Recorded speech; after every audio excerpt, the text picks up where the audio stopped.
Hello friends, this is Indu. Welcome to my channel Ashiana Classes. Today we discuss about NCERT History Class 6 Chapter 3. Chapter name is The Early Cities. Early Cities में हम हड़प्पा के बारे में जान रहे हैं। हड़प्पा की जो सभ्यता थी वो दुनिया की सबसे महान और विकसित सभ्यता में से एक थी।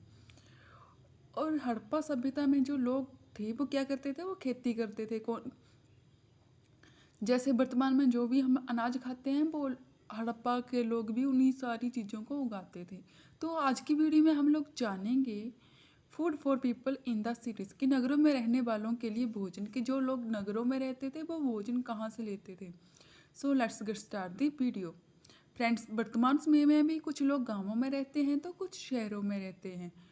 तो जो लोग गाँवों में रहते हैं वो क्या करते हैं, वो अनाज उगाते हैं और पशुओं का पालन करते हैं। और इसके अतिरिक्त जो जो लोग शहरों में रहते हैं वो क्या करते हैं, वो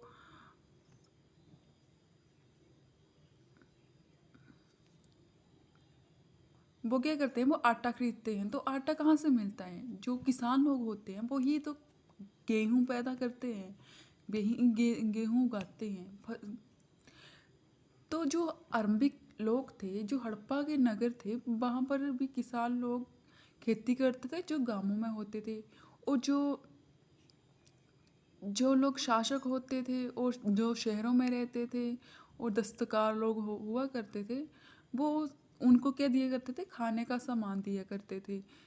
हम इसके अतिरिक्त हमें बहुत से ऐसे अवशेष मिले हैं हड़प्पा के नगरों के, जिनसे हमें पता चलता है कि हड़प्पा के लोग जो थे वो कौन कौन सी फसलें उगाते थे। वो उगाते थे गेहूं की, धान की दालें उगाते थे, मटर उगाते थे, राइस, तिलहन और सरसों इत्यादि उगाया करते थे। तो लोग हम तो ये लोग जो थे वो खेती कैसे करते थे? जमीन की जुताई के लिए ये किस चीज़ का यूज़ करते थे? ये हल का यूज़ करते थे। हड़प्पा के काल के हमें जो भी अवशेष मिले हैं उनमें हमें हल तो नहीं मिल पाया है, क्योंकि हल जो थे वो किससे बने होते थे? लकड़ी के। और लकड़ी जो होती है वो थोड़े समय बाद नष्ट हो जाती है। तो हमें क्या मिले हैं? बच्चों के खिलौने मिले हैं। उन्होंने टॉयस बना रखे थे जिसमें हमें पता चलता है कि वो हल का यूज़ करते थे। और हल किससे बना होता था? लकड़ी का बना होता था, जैसे कि चित्र में भी दर्शाया गया है।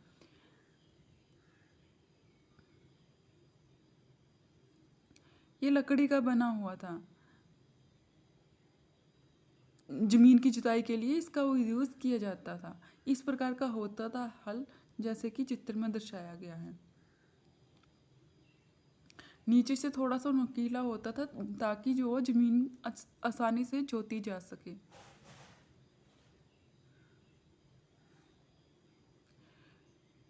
और जब बारिश होती थी, इसके अतिरिक्त क्या होता था कि हड़प्पा के लोग जो थे जहाँ पर रहते थे वहाँ पर क्या होता था, कई इलाकों में, जैसे वर्तमान समय में भी कई इलाकों में बहुत बारिश होती है, कईयों में बहुत कम होती है। तो ये लोग खेतों की सिंचाई कैसे करते थे?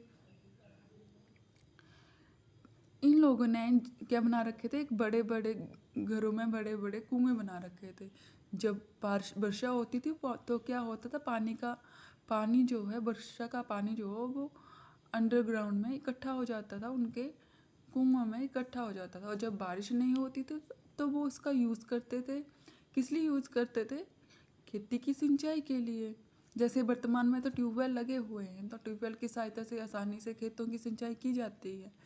लेकिन आरंभिक नगरों में ट्यूबवेल नहीं लगे हुए थे। लोग क्या करते थे, उन्होंने घरों में क्या बना रखे थे, घरों में या नगरों के आसपास तालाब बना रखे थे, जहाँ पर बारिश का पानी इकट्ठा हो जाता था।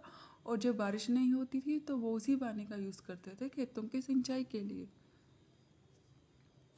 और इसके अतिरिक्त जो थे वो हड़प्पा के लोग कौन कौन से जानवरों को पालते थे? वो पालते थे कैटल, शीप, गोट और वेफलो। क्योंकि इनसे हमें क्या मिलता है? इनसे हमें दूध भी मिलता है,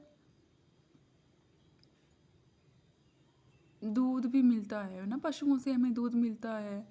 और दूध को उपयोग करते हैं हम लोग घी बनाने के लिए, बटर बनाने के लिए।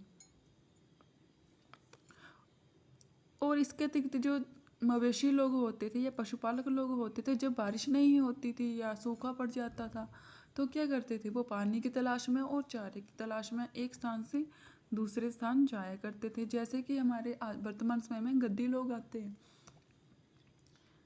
वो भी चारे की तलाश में एक स्थान से दूसरे स्थान जाया करते थे। लेकिन इसके अतिरिक्त हमें ये भी अवशेष मिले हैं हड़प्पा के लोगों के कि वो क्या करते थे, वो बैर होते हैं ना, बैर फल को इकट्ठा करते थे। और इसके अतिरिक्त वो मछलियों को पकड़ते थे और जंगली जानवरों का शिकार भी करते थे, जैसे कि वर्तमान में भी करते हैं लोग। तो फ्रेंड्स, यदि आपको मेरी वीडियो इन्फॉर्मेटिव लगी हो तो प्लीज़ वीडियो को लाइक कीजिएगा, चैनल को सब्सक्राइब कीजिएगा। Thanks for watching.